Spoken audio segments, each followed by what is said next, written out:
As I told you on 9/11, I suddenly realized it was my task to make difficult books readable, which is what I've done on the back table.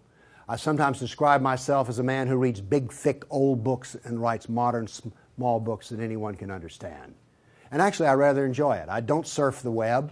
People are disappointed when they run into me sometime and some other counter-jihadist, they go, "Have you seen my website?" No. I don't even go to my own website. I have very little interest in the web except for Craigslist and Yahoo headlines and Drudge. That's it. So I like reading big, thick, old books. I really do.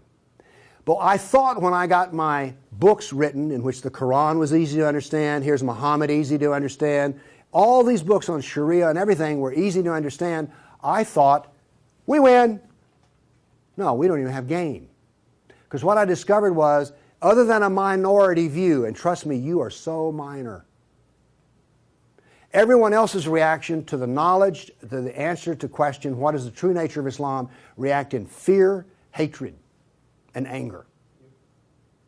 When I try to explain to people something about Islam, they're terrified. So I thought people would run when I got my books published, and indeed they did run away from me. So I thought there was just one great question. What is the true nature of Islam?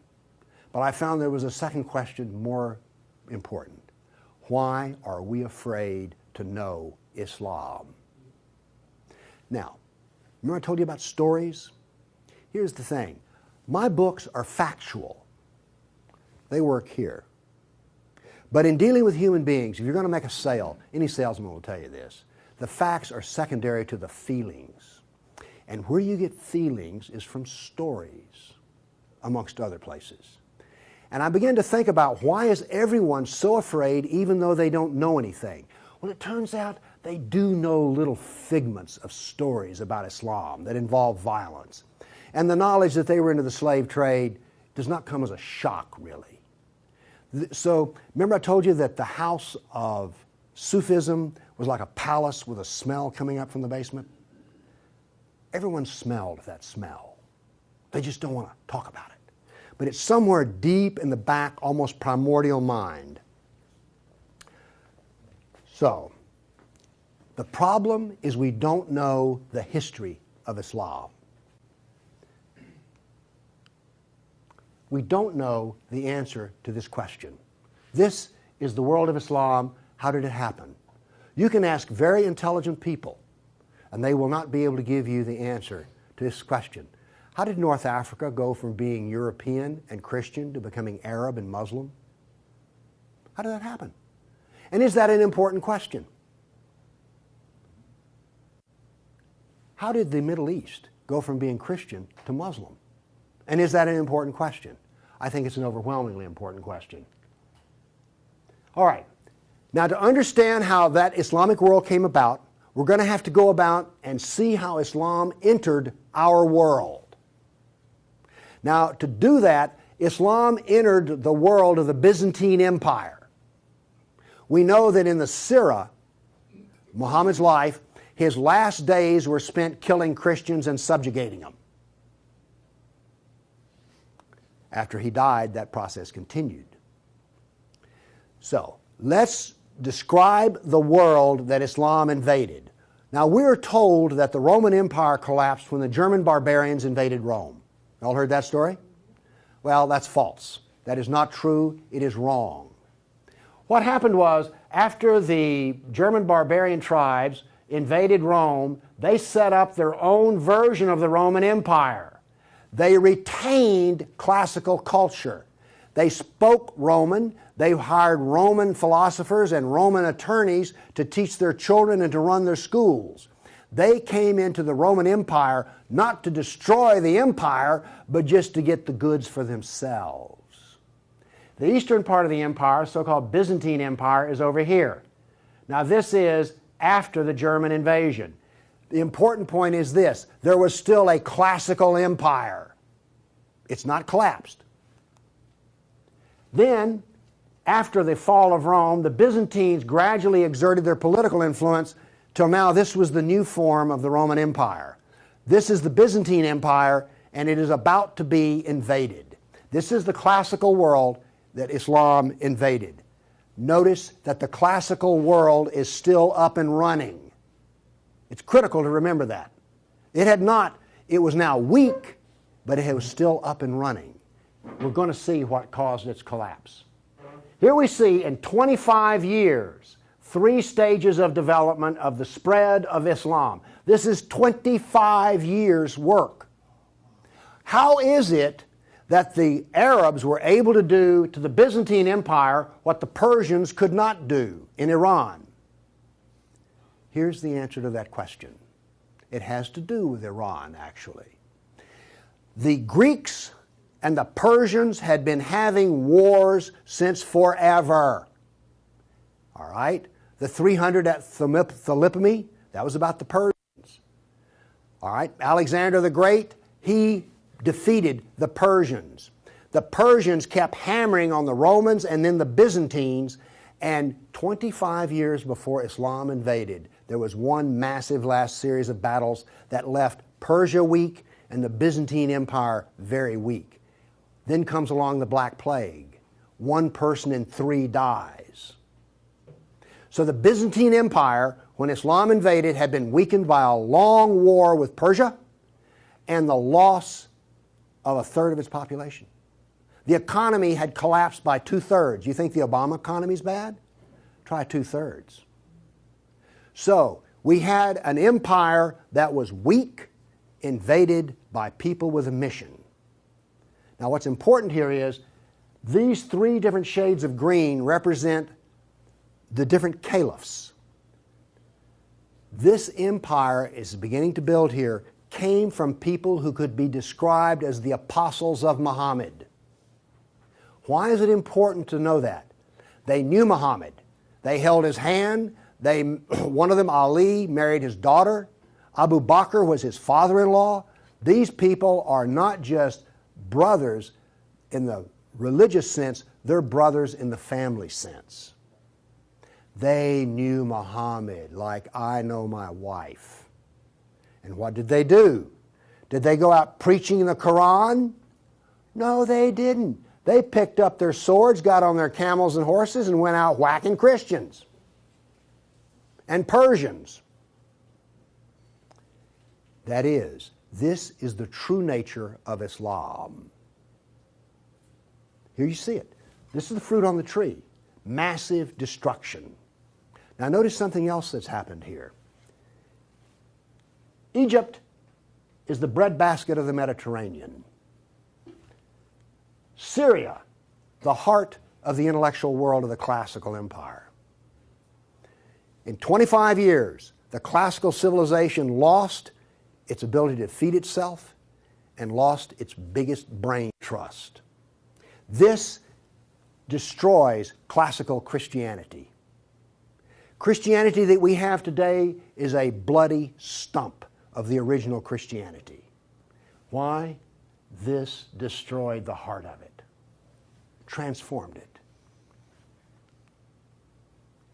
The first stage of the annihilation of classical empire, gone. The heart of it's gone. Okay.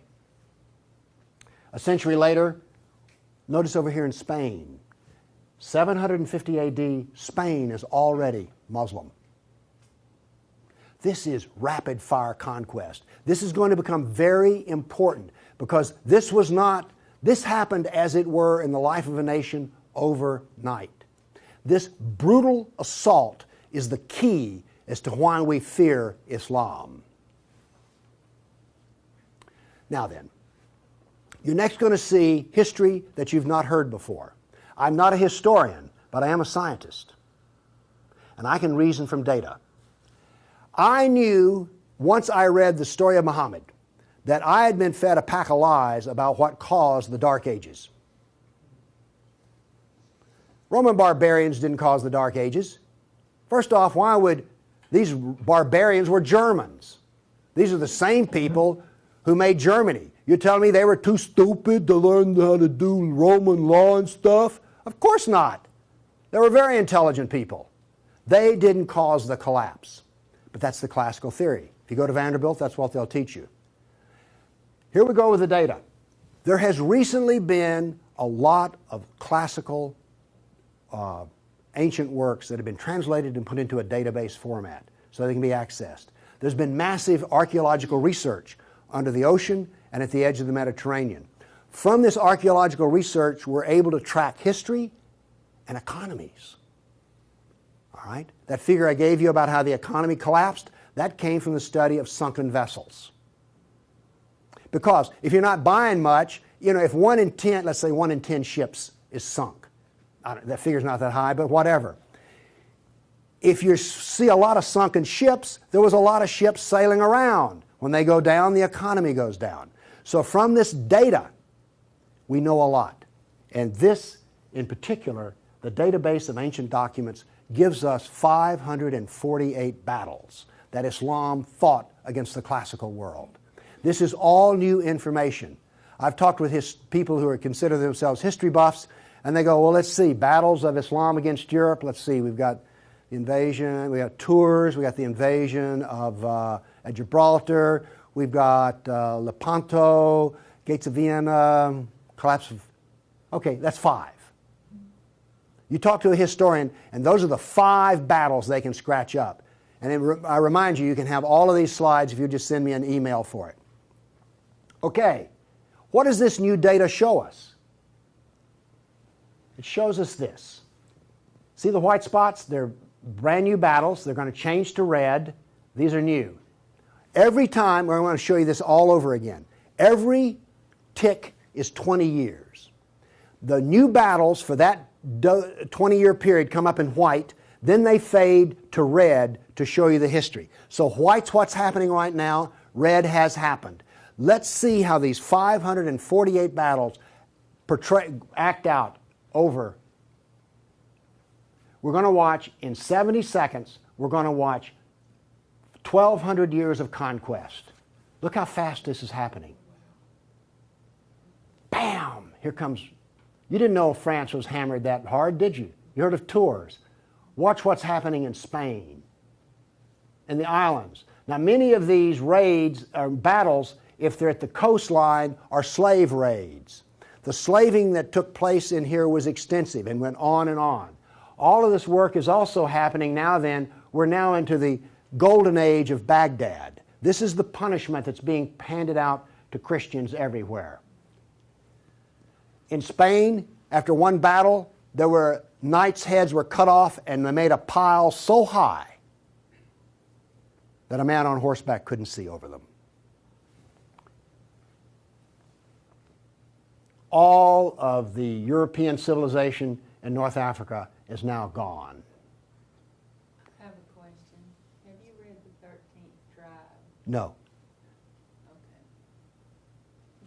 Now, pretty soon, and by the way, there will be a period of time, and you can see the clock running up here, there will be a brief blip of 5 battles that occur in North Africa, the Barbary Pirate Wars.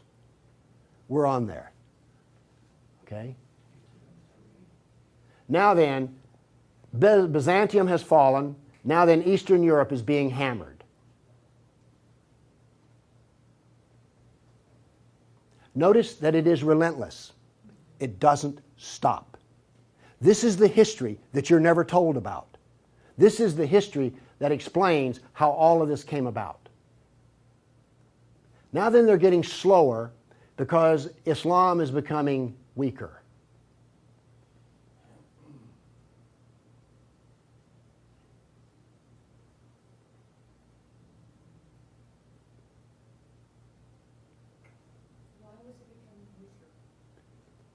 Corruption. All empires collapse from the inside ultimately. Okay. I say that what caused the collapse of classical civilization was not the invading German barbarian tribes. I say that classical civilization was destroyed by Islam. Now comes the question, why do we not want to know that? We're going to answer that question. All right, now I want to give you the headlines. With all those little dots, basically what I've showed you is just quantity. Okay? Relentless, but quantity. Now I'm going to give, we gave you 1,200 years of battles in like 70 seconds. Now we're going to go through in about 4 minutes. I'm going to give you the headlines from each century so you will know the emotional tone of what is happening. All right, 7th century. Muhammad sent Khalid out, the sword of Allah, to the Jazima tribe to offer Islam. They refused. He annihilated every one of them. At the Battle of Oasis in Iraq, for 2 days he spent out rounding up the losers, put them in a dry stream bed, and cut off heads until the stream ran with blood. He then took the captain of the Zoroastrian Persian tribe. His wife was there. He cut off the man's head, let the blood drain into the soil, and raped his wife in the bloody soil. That was one of the companions of Muhammad. This is the nature of jihad. Where did Khalid learn how to do that? From Muhammad. From Muhammad at the Battle of Khaybar.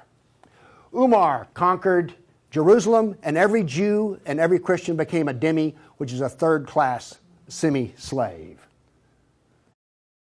You're now going to see, for the next few centuries, you're going to see Golden Age. We're told this myth of the Golden Age, how wonderful Islam is. So here's what's happening during the Golden Age. They started attacking Sind, which is the Hindus. 26,000 Hindus died. Armenian nobles were herded into a church after a debate, and the building burned down on top of them. At Ephesus, 7,000 Greeks are enslaved. We're still having the Golden Age. All new churches were ordered destroyed. At Amorium, there was massive enslavement of all the Christians. The Egyptian Christians revolt over the jizya, which is the dhimmi tax under the Sharia. Churches are burned, vineyards destroyed. 10th century was still in the Golden Age. In Thessalonica, 22,000 Christians enslaved. Christians massacred in Seville. In Egypt and Syria, 30,000 churches destroyed. You have your religion, I have mine. Still in the Golden Age, 6,000 Jews in Morocco killed, hundreds of Jews in Cordoba killed, 4,000 Jews in Granada killed, Georgia and Armenia invaded. In Hindustan, 15,000 killed, 500,000 enslaved. Golden Age, still upon us. In Yemen, the Jews are given the choice of convert or die. The Christians of Granada are deported to Morocco. And in India, cities are destroyed under the order convert or die. In one town, 20,000 Hindus became slaves. Still the Golden Age. 50,000 Hindu slaves decided to get freedom by converting to Islam. A new 20-year campaign created 400,000 new Muslims out of Hindus. Buddhist monks butchered, nuns raped. In Damascus and Safed, mass murder of Christians. Jews in Marrakesh massacred. Tabriz, forced conversion of Jews. Still, we're in the Golden Age. There are riots in Cairo, churches are burned, Jews of Tabriz are forced to convert. Tamerlane, one of the most evil men who ever lived, massacred 90,000 Hindus in one day. 30,000 in another battle, massacred in cold blood. Another Muslim leader takes 180,000 Hindu slaves. Oops, we're out of the Golden Age. See if you notice any change in tenor. Tamerlane destroys 700 villages in India. Now then comes He then turned to Iraq and annihilated the Nestorian and Jacobite Christians. The Nestorian Christians, half of the Silk Route in China was Nestorian Christian. The Nestorian Christians had emissaries and missionaries in the court of China. Afghanistan was partly Christian. All right? Gone. This is part of the destruction of the church that no one knows about. 700 years of attack, they finally destroy Constantinople. 16th century, the son of Tamerlane destroys temples, forced conversions. Two of his generals built 2 towers of human heads. Once again, you couldn't see over them. And then noble women, Hindu women, started the practice of sati, which was mass suicide in order not to be sex slaves inside of the Sultan's harem. 17th century, Jews of Yemen and Persia forced to convert, forced conversions of Greeks. The Zoroastrians are persecuted in Persia, and over 500,000 killed Hindus. 18th century, more Zoroastrian persecution, Jews of Jeddah expelled, Jews of Morocco massacred, Hindu persecution continues. 19th century, more forced conversion of Jews, Jews of Baghdad massacred. Oops, 250,000 Armenian Christians slaughtered in Turkey. Now then, in Persia, the Zoroastrians are completely annihilated. 20th century, over 1 million Armenian Christians killed. 1 million. So you now not only know the number of battles, you now see the tenor of what's going on. You now know quality and quantity. Do you get the drift on how bad this was? Now then, the establishment doctrine is that we've already told you classical collapse had nothing to do with Islam, and indeed Islam was a source of good because the hillbilly Europeans lost their classical learning and the shrewd, smart Arab Muslims preserved all the knowledge in the Golden Age. This is what is taught in our schools. I maintain that it was annihilated by Islam. Okay, we've been talking about land here. I now want to talk about water because classical civilization was based upon the Mediterranean Sea. Egypt was part of the Mediterranean world. It was not part of the African world, okay? Because to go from Alexandria, Egypt to Nigeria was a lifetime. But you could get on a ship and be there in 10 days. Does this make sense? It was cheap transportation. You could haul a ton of grain from Egypt to Rome as much as it cost 75 miles by ox cart. This is important. I'm going to be driving back on the interstate after I finish talking here. I do not expect to be attacked or shot at on the way. I presume that the interstate is safe travel. It used to be that way under the Roman peace. That ended. The importance of naval work, as many as 500 boats could be in the harbor of Constantinople. The collapse of the freedom of sea. Let me show you something. Now we know this from history, the data. Rome used to communicate with France by boat. After Islam, they went overland through the Alps. Why did they do that? There was no longer freedom of the sea. Here's interesting. The Black Plague was a known problem in the Mediterranean. It used to take 4 months to get from here to Constantinople because there was sea trade back and forth. Well, that was eliminated. So now then, when there was an outbreak of the Black Plague, it went from harbor to harbor, all around here, and it took 4 years to get to here. Do you see the point I'm making? There was that little freedom of trade. As a merchant striking out to do business, you could wind up with your ship gone, your goods gone, and you're in chains, enslaved. By the way, this cuts down a lot on commerce. A brag. The Christians couldn't float a plank on the inland sea. What did this do? It isolated Europe and impoverished Europe. So, you know the business of the Barbary pirates? You know the business of the Somali pirates? Same. It is Sunnah. It is Sunnah, the way of Muhammad. There's a famous hadith which is repeated endlessly in which Muhammad awakes in a dream and he sees his jihadists sailing the inland sea. Islam always practices, where possible, economic warfare. Muhammad attacked caravans. What was attacked in New York? Ooh, Trade Center. This, economic warfare.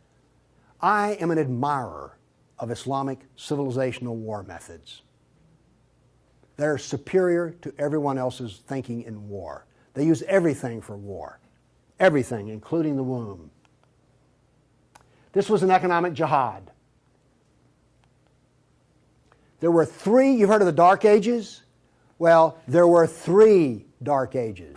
One in Europe, one in Turkey, one in North Africa. You weren't told that, were you? Wonder why. Here we see some ruins. What's the importance of these ruins? Well, they're up and standing. What happened to all the ruins in Rome? Well, the people who were still living there used them as quarries. They harvested them. The Colosseum remained simply because it was so big. What does this tell us here? If all this stone is still stacked up, there were no people. The invasion of North Africa was so brutal and so fast that it actually left in the harbor a layer of silt. Here's how that happened. North Africa used to be farmland, irrigated farmland. The Romans, clever men that they were, put along the roads in North Africa olive trees for shade and for keeping the road fixed for free. Because what would happen is you would bid on buying a lease on a stretch of Roman road in North Africa. You maintain the olive trees and the road, and you got to keep the olives. So the Romans got money from selling the lease, and then they got the road fixed for free, and somebody has a business making money. Is this clever or what? That all ended because the invading Arabs were not farmers, they were herdsmen. The people there were Christian, and so therefore, when the average Arab family would own 50 goats. They put their goats out into the fields of Christians, and the Christians as dhimmis had no right to protest. Between death and the erosion of the crops, this produced a layer of silt in the harbors. So that's how brutal, hard, and fast came about this collapse of economy in North Africa. What was left for a European economy? Furs, lumber, swords, and slaves. We're now really getting to one of the points where we don't want to know this history. Anybody here all real proud about how some of your ancestors were taken off a coast in Italy and then put into a harem in North Africa? And now you have children from that who are distant relations? You see, you may have distant relations in the Arab world you don't know about because 1 million Christians were sold into slavery. And by the way, the Venetians helped to do that. And another embarrassing piece of news is this. The Jews were very big in the trans-Mediterranean slave trade. Nobody comes out of this looking good. No one looks good. Are you also beginning to see, like, I don't think I want to know any more about this history at all? Okay? Are you catching on here? All right. Now, the other thing we're told that's so bad about Christianity and so pitiful about those poor Muslims are the Crusades. Who's ever heard this? Well, the Crusades, oh, that's so embarrassing. Gosh, you know, we got out of Europe, we went over there and invaded the Arab lands, and then we killed them and hurt them, and like, oh, I've heard preachers wallow in pity about how drastically bad the Crusades were. All right, first off, Islam, remember, destroyed 30,000 churches. The Jews and Christians were dhimmis. There was infinite number of brutality against Christians. Christians were fleeing the Middle East, and the Byzantine emperor appealed to the Pope, help us, please. Now this was a big thing to do because the Byzantine emperor and the Pope did not get along at all. But these were desperate people. And what did the Pope look out and see? This is the world that he saw in 1100, the time of the First Crusade. Well, let's see, this much of Spain is Muslim, and we're getting our behind kicked on a regular basis. Oh, well, this Christianity's gone. Oops, this Christianity's gone. And look at all the battles in the non-Christian, in the areas that are still Christian. Do you see the geopolitical problem that the Pope was facing here? This was not just some, we'll saddle up, get on our horses, and go steal from them Arabs, which is what you're told. This is the political picture. But now then, let's do this. Let's look at a battle map for the Crusades. Let's be fair. I showed you the Jihad map. Now here comes the Crusade battle map.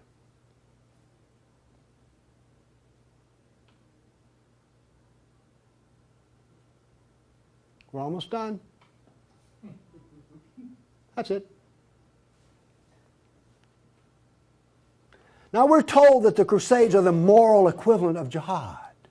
And therefore we need to be ashamed and whine and cry. All right. The Crusades were defensive, lasted 300 years, and the last one was over 800 years ago.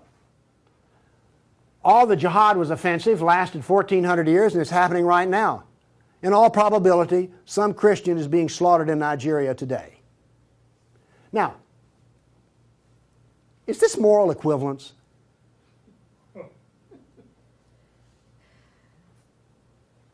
Why won't they teach this in a church school? So the ministers will stop, oh, the Crusades were just so terrible. No, the Crusades were one of the few times the church put steel in its spine. And then we apologize for it. Now then, let's go to the great benefits of Islam. We're told about two different golden ages. We're told about Al-Andalus, the wonderful empire in Spain, in which there was multicultural peace, and Jew and Christian and Muslim all lived together in a golden age in Europe. You ever heard that? Well, here we go. This is the battle map of the golden age in Al-Andalus. Now, while all this is going on, orders for slaves are being filled. The first slave order out of Spain was the Caliph ordered up 3,000 blonde virgins. They were shipped out of Spain. Battles are going on in which Christian knights die. But notice something here. The Christians won't quit fighting. This is going to take 700 years, and there's going to be nearly 150 battles fought. Where was this caliph located? There was more than one caliph at the time. This was a caliph in North Africa. Okay. Now then, looking at this, do you understand why when Isabel and Ferdinand were finally in full power, they told every Muslim in Spain to get out of here? They drove everyone out. Okay. My question for you is this. Was Andalus a multicultural golden age or a reign of terror? I claim it was a reign of terror, and it was not a golden age at all. And yes, there were a few people who had it good. The elites had it good. There were some rich Jews and rich Christians that had it good. Also, otherwise, there was constant war, slavery, and Christians had to wear robes so you could tell a Christian from a block away. And a Christian couldn't carry a sword, and they paid special taxes. And then we come to the question, why are we told this story? Now we have the Baghdad Golden Age. Here we go. This is all the battles that are fought during the period of the Golden Age in Baghdad. Now, not only are they as busy as they can be killing Christians, but they're also busy establishing the Sharia doctrine. They're also busy establishing the Hadith doctrine. And they're also busy in doing things like slave trading. You know all those exotic pictures you've seen of the harem? They're sort of pre-Playboy sexy, beautiful women in gauzy outfits. All of those women were Christians. Less romantic sounding, isn't it? The other thing that's happening in Baghdad is this. A new philosophy is being generated in which there is no cause and no effect. This turns out to paralyze the mind. Okay, those were all the battles that were fought during the mythical Golden Age. Okay, during the Golden Age, Christians and Jews were dhimmis, Christians were sex slaves. Here's one that gets me. During this Baghdad Golden Age, they evolved a philosophy in which there were no laws of nature and there was no cause and effect. I'm a scientist. We work off of two laws, the law of contradiction, does the data contradict the data, and the law of cause and effect. I've just explained to you why, out of their Golden Age, why you don't find Muslims getting Nobel Prizes in science. You cannot be a scientist and not believe in cause and effect. You just can't. Won't work. Now then, the Christians did all of the vaunted translation of the Golden Age text, and get this.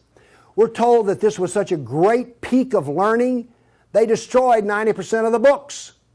And we're told that the remaining 10% they preserved is like, oh, this was the Golden Age. Oh, we live in eternal gratitude to the Muslims. If they had come along, we'd have had 100% of them.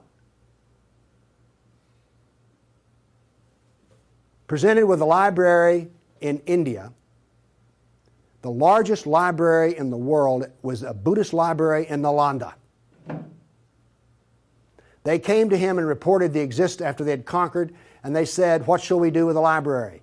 The order from the general was this: if it contains any information that is in the Quran, we already have it, burn it. And if it contains any information that is not in the Quran, it is false, burn it. The same was done with most all of the libraries. And why are we told this was some wonderful golden age that preserved knowledge for us? Ottoman Empire, 1683. The reason I have this up here, Islam in Europe. That's the world today. I've now explained to you how this world came about. It came about through relentless, brutal persecution of everyone who was not a Muslim.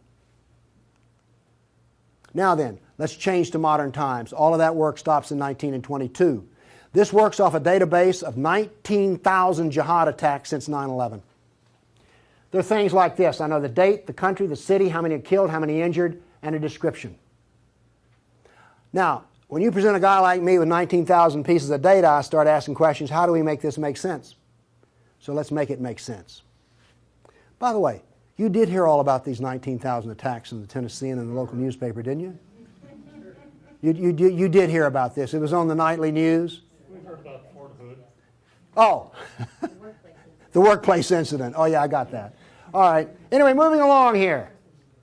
This, by the way, is where all these took place. I just think that's interesting. And you'll notice something. This is the Islamic world, and it all centers around it. But notice how much is happening in Europe. Okay.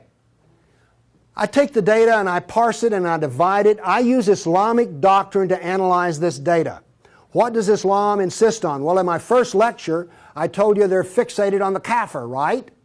So I use the kafir to analyze this data from an Islamic standpoint. See, I'm the ultimate multiculturalist.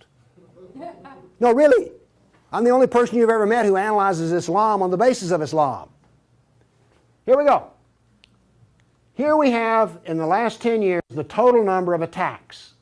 In the green, we have Muslim on Muslim violence. You mean a Muslim will kill a Muslim? Really? They're doing it in Syria as we speak, right? Remember Iran, Iraq? Okay. Then we have the only one I care about. I mean, my motto here is sell weapons and intelligence to the loser. I'm very serious. You think I'm joking. I know. Okay, here's our story right here. Stays pretty level. That's interesting. By the way, there's hardly a day in which there's not a jihad attack. Modern jihad is relentless, just like classical. Oh, by the way, one of the things this curve proves right here, Islam is bad for Kafirs. Islam is bad for Muslims.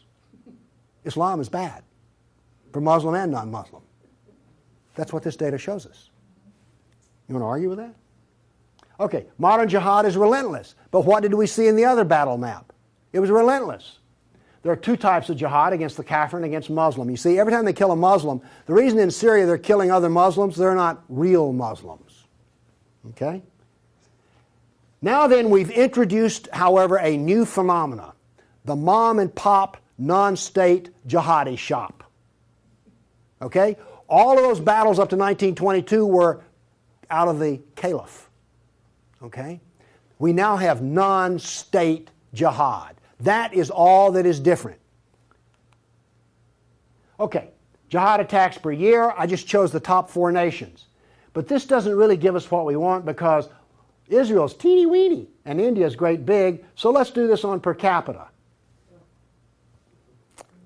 Now then, Israel, I bet you were surprised about Thailand. You didn't know that Thailand was getting whacked on a regular basis, did you? And look, here's a Christian nation, the Philippines, ranks number 3. And then India was Hindu. Oops, wait a minute. Do you know what I just told you?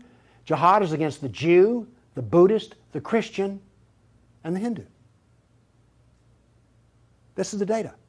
Now you go to these dialogues, these multicultural smoozes they have, where the preacher and the rabbi and the imam show up. The preacher and the rabbi show up to tie, the Muslim shows up to win. And then what does the Muslim tell them? Oh, the Christians and the Jews, they're people of the book. Oh, we're brothers in the religion of Abraham with the Christian and the Jew. You know, we're practically the same. We're brothers in Abraham. How's that stuff work out? Well, here's one of your people of the book. Here's another people of the book. Turns out they'll kill a Jew, a Buddhist, a Christian, or a Hindu just as fast as they will another. So much for being brothers in the religion of Abraham. The data does not support the theory. Therefore, the theory is wrong. There is no brotherhood of Abraham except in the minds of people who occupy pulpits.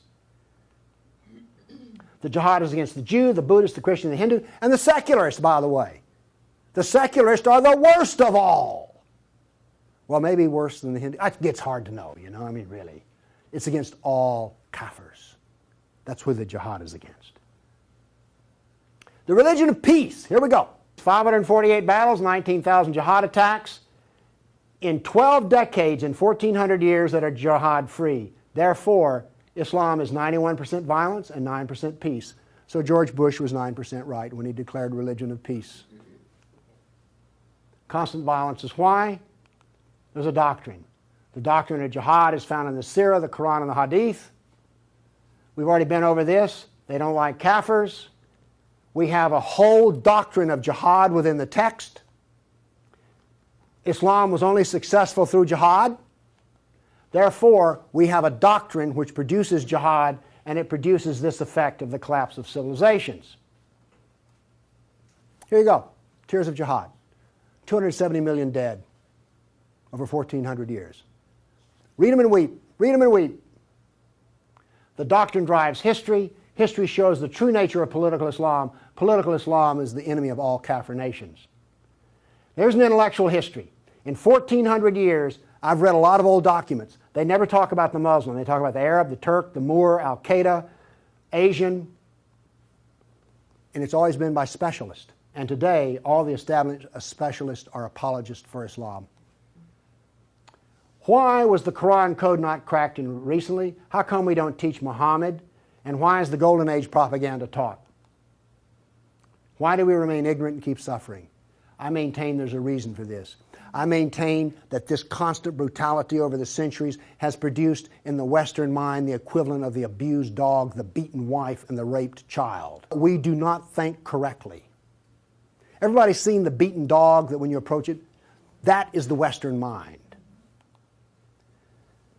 We deny the attacks. How much jihad is ever reported? The churches will not even admit that a Christian suffers anywhere.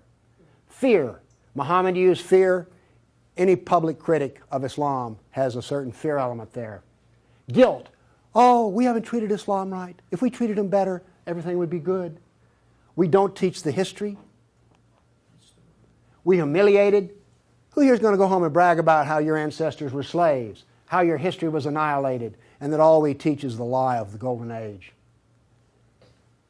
Have you not noticed since 9/11 how bitter and angry politics has gotten? The reason is we're not allowed to get angry at the enemy, so we get cranky with each other. We're powerless. Anybody want to debate about this? The abuser. Muslims will not admit they sold a single slave or ever killed a person. They're arrogant and self-confident. Islam is perfect. Word Islam means submit. They expect submission out of us, and they get it. Islam is the victim. After 9/11, I heard this. The real victims of 9/11 were the Muslims. You've heard that anywhere? After 1,400 years of jihad, brutality, enslavement, theft, deception, rape, annihilation, and insults, the Kafir mind has become identical to that of an abused victim. Our only solution is to face our history and welcome it and embrace it. This is exactly the way we will heal our nation, is the way we heal a person who's been brutalized. You have to go back to the original event. And this is why we are afraid. Thank you.